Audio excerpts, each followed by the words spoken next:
meal plan, okey, pemakanan nutrition, dan juga e-book untuk bantu you all boosterkan telur. So ramai orang datang period every month tetapi dia tak bertelur, dia tak ada ovulasi.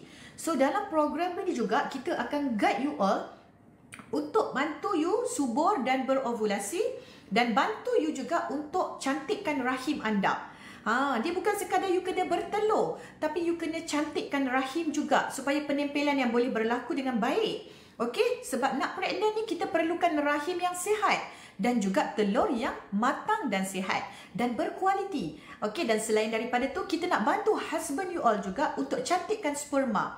Kalau rahim rendah tak ada masalah, boleh pregnant, jangan risau, okey? Tapi doktor akan guide you apa yang kita boleh bantu dalam program Hamil Express ni. Kalau you berminat, just isi beg biru untuk kita nak create group yang bersama-sama untuk you all satu team. Dalam satu team supaya korang tahu bukan you seorang saja ada problem TTC dan you all perlukan mereka-mereka yang sama-sama berjuang